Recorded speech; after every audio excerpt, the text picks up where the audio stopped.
अब बात करते हैं position of the ortho centre with respect two triangles. ठीक है, सबसे पहले बात करेंगे हम लोग एक्यूट एंगल ट्रायंगल के बारे में। एक्यूट एंगल ट्रायंगल क्या होता है? जहां पे हर एक एंगल ट्रायंगल के अंदर कितने डिग्री से कम हो, 90 डिग्री से कम हो। ठीक, तो यहाँ पे कहाँ बनने वाला है? देखो ये बनेगा एकदम सेंटर में। ठीक है, एकदम सेंटर में नहीं बोल सकते, लेकिन ट्रायंगल के अंदर बनेगा। ठीक है, कहाँ बनेगा? ट्रायंगल के अंदर में। ठीक है, इक्विलेटरल ट्रायंगल होगा तो वो कहाँ बनेगा? एकदम सेंटर पॉइंट पे। ठीक, अब यहां से हमने क्या किया?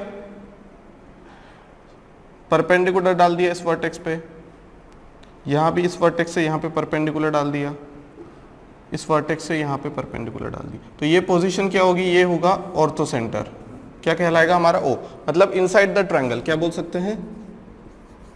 Inside the triangle. ठीक है, क्या पोजीशन रहेगी ऑर्थो सेंटर की? Inside the triangle. बात करें ऑब्ट्यूस एंगल ट्रायंगल की, तो यहाँ पे हम लोग देख पा रहे हैं कि हमें क्या करना है? परपेंडिकुलर डालना है अपोजिट वाली बेस पे या अपोजिट वाली साइड पे। अब ये जो वर्टेक्स ए है इसका परपेंडिकुलर कहाँ डलना चाहिए? बीसी पे। लेकिन बीसी पे डल पाएगा क्या? नहीं। चाहे हम कोई भी लाइन बना लें इसके अंदर, ये बीसी पे परपेंडिकुलर कभी नहीं हो पाएगा। तो हमने क्या किया यहाँ पे? हमने इसे किया एक्सटेंड। किसे? बीसी को किया एक्सटेंड। ठीक है, अब यहां से हमने क्या डाल दिया? एक परपेंडिकुलर। अब डाल सकते हैं हम लोग, क्योंकि जब हम एरिया की भी बात करते हैं तब हम क्या करते हैं? एक लाइन को एक्सटेंड कर देते हैं और जो हाइट रहेगी वही क्या है? एल्टीट्यूड। ठीक है, तो एरिया निकालते टाइम भी यही करते हैं ना, half base into height. Height फिर ये वाली लेंगे हम लोग। ठीक, फिर उसके बाद अगर देखें तो बी से यहां परपेंडिकुलर आसानी से डाला जा सकता है। ठीक, जरूरी नहीं है ये मिड पॉइंट में हो, कहीं भी हो सकता है। ठीक है, लेकिन होना क्या है? वर्टेक्स से अपोजिट साइड पे परपेंडिकुलर। अब जो सी है उसका कहां पे आना चाहिए? ए बी के ऊपर। क्या हो सकता है कि नहीं? फिर इसे एक्सटेंड करो। एक्सटेंड करने के बाद हमने क्या किया? यहां पे मान लो परपेंडिकुलर डाल दिया। अब डाल सकते हैं हम लोग। अब ये जो तीनों लाइन जहां पे मिल रही है वही क्या कहलाता है? Ortho centre. क्या कहलाएगा? Ortho centre.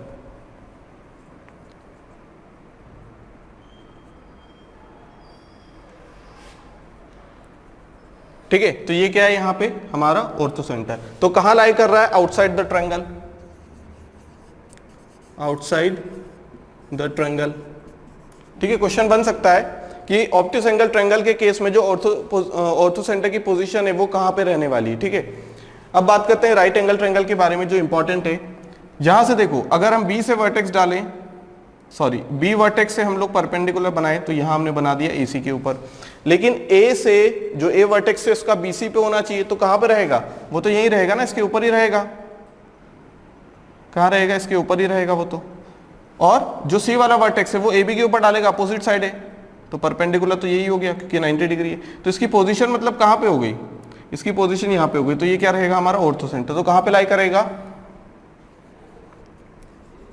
Eight the vertex where angle is 90 degree. 90 degree वाले एंगल पे ही लाई करेगा, यहीं पे वो क्या करेगा? लाई करेगा। बात समझ में आ गई? चलिए बात कर लेते हैं राइट एंगल ट्रायंगल के बारे में थोड़ी सी। यहां पे हमने देखा कि हमारा जो ऑर्थो सेंटर रहने वाला है वो कहां रहेगा? बी पोजीशन पे। ठीक है, कहां रहेगा? पोजीशन बी पे, जहां पे 90 डिग्री है। ठीक, अब 90 डिग्री है, ये हमने क्या किया? एक परपेंडिकुलर डाला था यहां से। ठीक है, तभी तो यहां पे जाके सारे मिले थे, है ना, तीनों परपेंडिकुलर यहां पे जाके मिले थे। अब हम लोगों को पता है सिमिलरिटी सी कि अगर हम ट्रायंगल ए बी सी की बात करें, ट्रायंगल ए बी सी की बात करें तो ये किसके सिमिलर होगा? देखो ए बी सी, सबसे पहले ए वाली साइड देखो, जो सी वाली साइड है ना, ये क्या है? कॉमन है किसमें? बी, इसे नाम दे देते हैं डी। ठीक है, तो सबसे पहले अगर हमने ए से स्टार्ट किया है और सी पे एंड किया तो देखो सी पे एंडिंग होना चाहिए, ये वाले का भी बी डी सी का भी। तो ये सिमिलर है किसके? ट्रायंगल बना दो और यहाँ एंडिंग में सी आना चाहिए। ठीक है, एंडिंग में क्या आना चाहिए? सी, क्योंकि दोनों में कॉमन है, एबीसी में भी है और बीडीसी में भी ये कॉमन है। ठीक है, और एक एंगल 90 डिग्री है, यहाँ भी एक एंगल 90 डिग्री है एबीसी में, और बीडीसी में भी एक एंगल 90 डिग्री है। जब दो एंगल इक्वल हो जाते हैं तो तीसरा एंगल अपने आप इक्वल हो जाएगा, 180 माइनस दोनों एंगल का समेशन कर देंगे तो इक्वल ही आएगा। ठीक, तो यहां से हमने देखा कि बीच में एंगल कौन सा है? 90 डिग्री वाला, तो यहां कर दो डी, 90 डिग्री वाला बीडीसी में, बचा कौन सा? बी, तो ये सिमिलर है बीडीसी। ठीक है, इन दोनों ट्रायंगल की हमने बात कर ली। ठीक, अब एबीसी को फिर से हम देखें तो ये किसके और सिमिलर हो सकता है? ये सिमिलर होगा हमारा बी, डी और ए के। क्यों? क्योंकि ये जब 90 डिग्री है तो इधर वाला एंगल भी तो 90 डिग्री होगा, और एक एंगल जो ए है वो कॉमन है, तो सबसे पहले अगर हमने ए को उठाया तो यहां पे भी ए लिख लो। दूसरा एंगल 90 डिग्री वाला है, दूसरा एंगल 90 डिग्री वाला उठा लो, ए डी और फिर बी। ठीक है, इसका मतलब ये तीनों क्या है, इन दोनों से हम क्या कंक्लूजन निकाल सकते हैं कि triangle A B C sorry is similar to triangle B D C is similar to triangle A D B.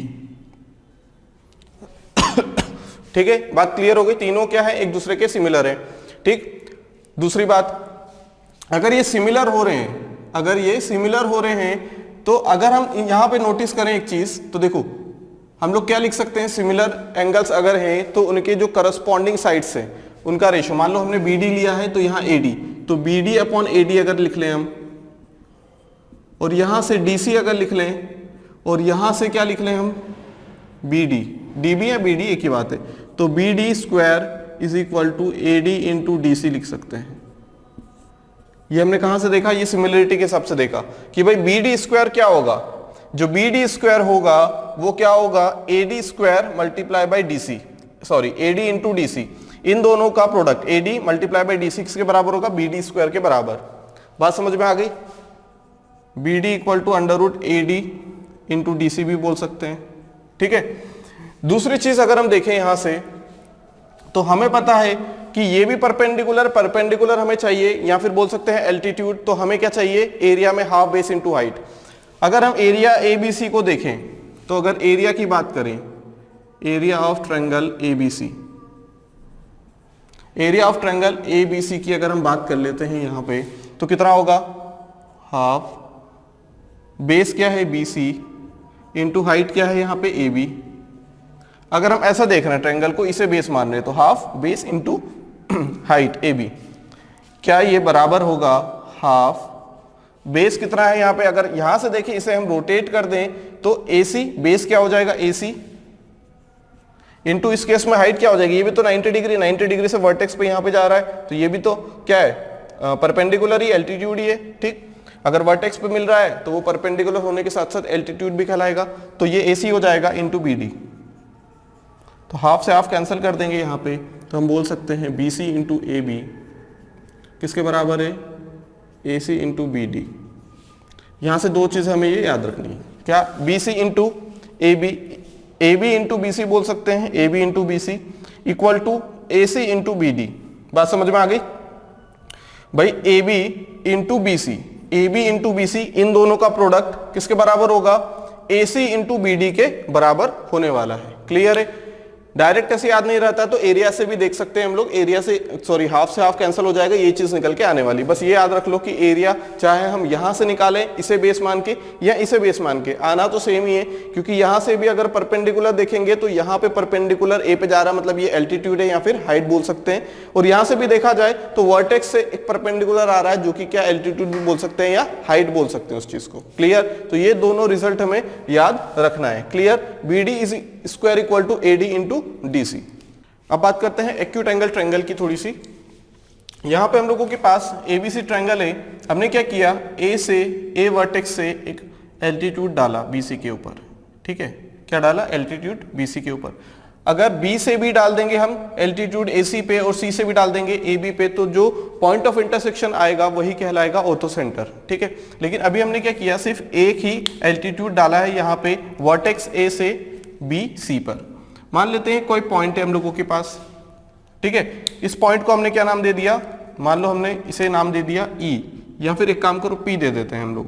ठीक है, तो यहां से हमने क्या किया, इसे मिला दिया, चाहे ये पॉइंट कहीं भी हो, ऐसा नहीं कि मिड पॉइंट पे, कहीं भी ले सकते हैं, यहाँ पे अभी हम सिर्फ प्रॉपर्टी देख रहे हैं। ठीक, यहाँ पे अगर एक चीज नोटिस कर पा रहे हैं हम लोग, तो यहाँ पे हमारे पास क्या बन रहे हैं, राइट एंगल ट्रायंगल कितने बन रहे हैं, चार। कितने बन रहे हैं, चार राइट एंगल ट्रायंगल बन रहे हैं, A B D, B P D और ए डी सी और पी डी सी। ठीक है, तो चारों की अगर बात करें तो हम लोग क्या बोल सकते हैं, A B square equal to A D square plus B D square. ठीक है, अब बड़े वाले ट्रायंगल की फिर से बात कर लेते हैं हम लोग, तो यहां क्या लिखेंगे हम लोग, A C square is equal to A D square plus D C square. ठीक है, अब छोटे वाले ट्रायंगल की बात करें तो BP square is equal to PD square plus BD square, ठीक है। फिर छोटे वाले ट्रायंगल की बात करें तो PC square is equal to PD square plus D C square. बात समझ में आ गई, ठीक है। अब यहां पे कुछ देख सकते हैं कि हम लोग कॉमन निकल के आएगा। यहां एक काम करते हैं, हम लोग पीडी स्क्वायर की वैल्यू निकाल लेते हैं। यहां से किसकी वैल्यू निकाल लेते हैं? पीडी स्क्वायर की। अगर पीडी स्क्वायर की वैल्यू निकालेंगे यहां से, या फिर एक काम करते हैं हम लोग ऐड कर देते हैं दोनों को। किसे? इन दोनों को ऐड कर देते हैं। जब ऐड करेंगे तो हम एक साइड इसे लिखेंगे PD square plus BD square plus PC square, इसमें ऐड करना है, ठीक है इसे, और इसे इसमें ऐड कर देंगे BP square plus PD square plus DC square, ठीक है। तो पीडी स्क्वायर से पीडी स्क्वायर कैंसिल हो जाएगा, ठीक है। दूसरी चीज यहां पे हम देख पा रहे हैं अगर, तो यहां भी क्या है? कॉमन है एडी स्क्वायर और यहां एडी स्क्वायर कॉमन है, ठीक है। तो फिर से दोनों को ऐड कर लेते हैं, इन दोनों को ऐड करेंगे हम लोग। यहां पे हमने क्या किया, इसमें AD square plus BD square plus AC square, ठीक है, इसमें इसे ऐड कर दिया और ए बी स्क्वायर को यहाँ ऐड कर दिया, A B square plus A D square plus D C square, ठीक है। कुछ कैंसिल हो पा रहा है क्या? ए डी स्क्वायर से ए डी स्क्वायर कैंसिल हो जाएगा, ठीक है। और क्या कर सकते हैं हम लोग? इसको इसमें ऐड कर देते हैं, इन दोनों को ऐड कर, देखो हमारे पास 4 इक्वेशन है, यहां से हमें रिलेशन निकाल के लेके आना है, ठीक है। हमने क्या किया, B D square plus A C square में, इस ऐसे क्यों कर रहे हैं हम लोग? यहां से बी डी स्क्वायर की वैल्यू निकाल के यहां रख दो तो भी वही चीज होगी, और जो हम लोग कर रहे हैं अभी एडिशन वो भी वही चीज है, ठीक। तो इनमें अब दोनों को एक साइड ले लेंगे तो दोनों तो 2 टाइम्स हो जाएंगे, इसे यहां लेना पड़ेगा, इसमें ऐड करना पड़ेगा, तब जाके बात बनेगी। B D square plus A C square equal to, sorry plus करेंगे तो इसे यहां प्लस कर देंगे, BP square plus D C square, और ये जो है B D square plus P C square, इसे यहां ऐड कर देंगे, A B square plus P C square, ठीक है। क्या कैंसिल होगा? बी डी स्क्वायर से बी डी स्क्वायर कैंसिल हो जाएगा, बी डी स्क्वायर से बी डी स्क्वायर कैंसिल। और क्या कैंसिल हो सकता है यहां से? ये हम लोगों के पास क्या है, A D square B D square, ये कितना हो जाएगा, A C square plus B P square plus ये डी सी स्क्वायर, ये डी सी स्क्वायर, इसमें से कोई एक, ये डी सी है शायद, इसे डी से कैंसिल, क्योंकि दो जगह पी सी स्क्वायर नहीं हो सकता है, एक डी सी स्क्वायर है, ठीक। तो A C square plus B P square is equal to A B square plus P C square, ये आने वाला है रिलेशन, ठीक है। A C square plus B P square, मतलब ये वाली साइड लेंगे तो ये वाली साइड ऐड करनी पड़ेगी स्क्वायर करके, अगर ये वाली साइड लेंगे तो सी पी स्क्वायर। बात समझ में आ गई? क्लियर इतनी बात? क्या किया हमने, 4 ट्रायंगल थे, चारों ट्रायंगल को लिखा, ठीक है, पाइथागोरस प्रॉपर्टी लगा दी, जो जो चीजें कैंसिल हो सकती थी हमने कैंसिल करके एक रिलेशन यहाँ पे बना लिया, ठीक। अब यहाँ पे हमारे पास क्या हो रहा था, पीसी स्क्वायर और पीसी स्क्वायर, ये 2 बार पीसी स्क्वायर नहीं है, हमने क्या किया यहाँ से, हमारे पास एक क्या है, डीसी स्क्वायर भी है, ये क्या है, डीसी स्क्वायर है, तो यहाँ पे डीसी स्क्वायर है। क्लियर है बात? दोनों को ऐड किया है, यहाँ पे क्या है, पीसी स्क्वायर है, इसे यहाँ ऐड किया था तो ये पीसी स्क्वायर ही रहा होगा, और एक ये डीसी स्क्वायर है। क्लियर है बात? तो ये रिलेशन हमें याद रखना है। हम बात करें ऑर्थो सेंटर की। अब हम लोग देखते हैं कि ऑर्थो सेंटर वाला जो पॉइंट रहेगा हमारा, जो ओ पॉइंट रहेगा, जहां पे तीनों एल्टीट्यूड क्या होंगे, इंटरसेक्शन होगा, तीनों एल्टीट्यूड का पॉइंट ऑफ इंटरसेक्शन होगा, तो वो किस रेशियो में डिवाइड कर रहा है उस एल्टीट्यूड को, ठीक।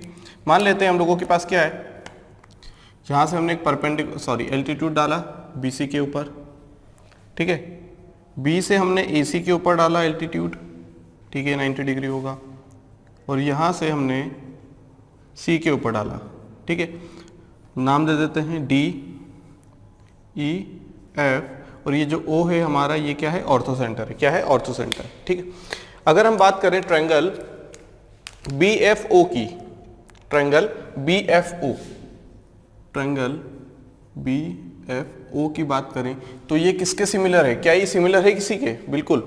ये क्या है, हमने पढ़ा है, ये वाला एंगल और ये वाला एंगल बराबर होंगे। क्यों? क्योंकि ये वर्टिकली अपोजिट एंगल है। कौन से? Vertically opposite angle. ठीक, ये 90 डिग्री है, ये भी 90 डिग्री है। ये अगर थीटा है तो ये भी थीटा हो जाएगा, वर्टिकली अपोजिट एंगल। तो ये वाला एंगल मान लो अल्फा है तो ये भी अल्फा होना पड़ेगा। क्यों? क्योंकि जब ट्रायंगल के अंदर दो एंगल्स इक्वल होंगे तो तीसरा अपने आप ही क्या होगा? इक्वल हो जाएगा। ठीक, तो यहाँ पे हमने देखा बी एफ ओ, बी के वहां पे क्या है? अल्फा है, तो यहाँ सी के यहाँ अल्फा है, तो ट्रायंगल सी। एफ 90 डिग्री तो ई, सी ई ओ। ठीक है, ये क्या है? सिमिलर है। तो हम लोग क्या बोल सकते हैं? हम लोग यहां से बोल सकते हैं बी एफ, लेकिन बी एफ का कोई यूज नहीं है, हमें यूज है बी ओ और ओ एफ का। तो हमने क्या लिखा? B O upon C O, है ना। B O upon C O equal to और किसकी जरूरत है? ओ एफ की। तो हमने लिखा ओ एफ और ये लिख दिया हमने ओ सी। ठीक है, ऐसे भी लिख देंगे, कोई दिक्कत नहीं है। बी एफ डिवाइडेड बाई सी, सी ई। ठीक है, क्लियर है इतनी बात? ठीक है, अब ट्रायंगल हम किसकी बात करें? देखो इन दोनों के लिए तो निकल गई। हमने यहाँ पे क्या देख लिया? बी ओ और ओ ई, है ना। बी ओ और बी ओ, ओ ई हमारे पास आ सकता है क्या? यहाँ से हम ओ ई की बात कर सकते हैं क्या? यहाँ से ओ एफ हो गया यहाँ पे और यहाँ ओ ई हो जाएगा, ये सी नहीं होगा। ठीक है, बी ओ अपॉन सी ओ। ठीक है, उसके बाद ओ एफ अपॉन ओ ई। ठीक है, अब ठीक है, अब क्या कर सकते हैं? बी ओ और ओ ई, है ना। B O multiply by O E अगर हम कर दें तो ये किसके बराबर होगा? C O into O F. ये हमें याद रखना है। देखो B O multiply by O E is equal to C O multiply by O F हो रहा है। ठीक है, बात समझ में आ गई? मतलब इन दोनों का मल्टीप्लिकेशन इन दोनों मल्टीप्लिकेशन के बराबर है। अब ये ए ओ बराबर ओ डी के बराबर भी होगा, है ना। दूसरे ट्रायंगल की अगर हम बात कर ले यहां से तो ठीक है, यहाँ पे गामा ले लिया हमने, यहाँ भी गामा ले लिया। ठीक है, इस ट्रायंगल की बात करें, ये भी 90 डिग्री है। ठीक, और यहाँ पे ये 90 डिग्री हो जाएगा। क्लियर? तो ट्रायंगल ए ओ ई की बात करें, ट्रायंगल ए ओ ई की अगर हम बात करें तो ये सिमिलर होगा ट्रायंगल ए ओ ई। तो यहाँ पे क्या हो जाएगा? ये वाला पॉइंट, ये अगर गामा है तो ये भी गामा हो जाएगा। तो ओ वाला पॉइंट लेंगे हम लोग, किस पे? सेकेंड वाले पे ओ ही आएगा। फिर ई हमने लिया है सबसे पहले, सबसे एंडिंग में ई लिया है, ई पे 90 डिग्री है तो यहाँ 90 डिग्री डी पे है, तो ये डी। अब ये क्या है? B O D. हमें किससे मतलब है? हमें मतलब है ए ओ ओ डी से, ए ओ ओ डी। हमने लिखा यहाँ पे A O upon B O is equal to A E upon B D is equal to O E divided by O D. ठीक है, अब ए ओ और ओ डी, है ना, इन दोनों का मल्टीप्लाई कर देते हैं। A O multiply by O D is equal to B O multiply by O E. देखो यहाँ भी B O multiply by O E है, यहाँ भी B O multiply by O E. जब ये दोनों इसके इक्वल है तो ये क्या है? तीनों इक्वल हो जाएंगे। क्या बोल सकते हैं हम? A O multiply by O D is equal to B O multiply by O E is equal to C O multiply by O F, C O multiply by O F. ये हमें relation याद रखना है।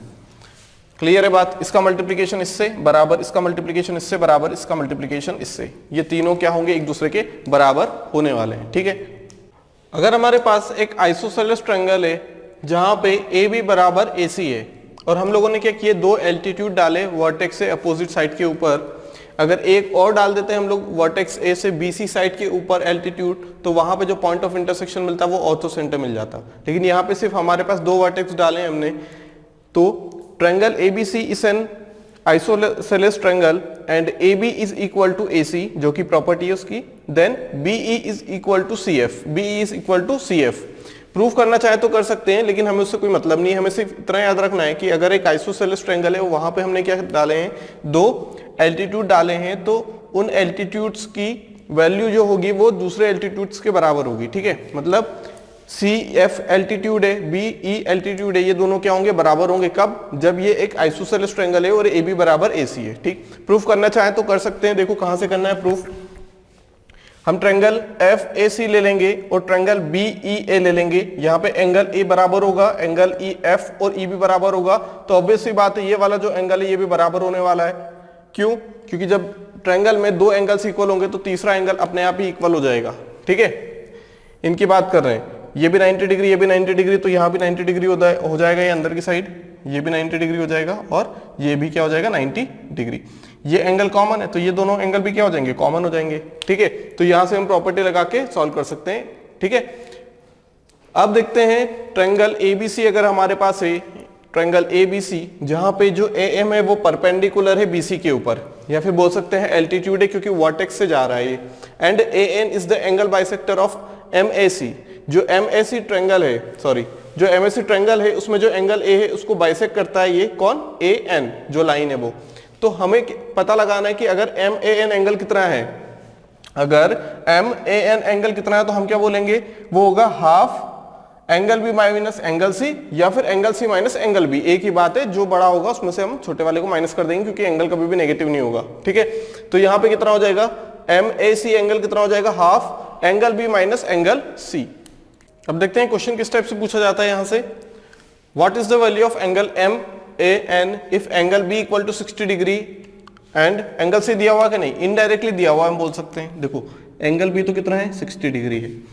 अब angle C और angle B complementary angle से, इसका मतलब angle B plus angle C इनका समेशन कितना होना चाहिए, 90 डिग्री। तो एंगल सी कितना आ जाएगा, 90 माइनस एंगल बी जो कि 60 डिग्री है, तो एंगल सी आ जाएगा 30 डिग्री। कितना आ जाएगा, 30 डिग्री। ठीक है, अब फॉर्मूला हमें पता है कि हमें क्या निकालना है, अगर एंगल एम ए एन निकालना है, एंगल एम ए एन अगर निकालना है तो half of angle B minus angle C, या फिर जो भी एंगल बड़ा होने वाला है, तो कितना हो जाएगा, half of 60 minus 30 which is equal to 15 degree. तो ये एंगल एम ए एन कितना हो जाएगा, ये एम एन कितना हो जाएगा, 15 डिग्री। क्लियर।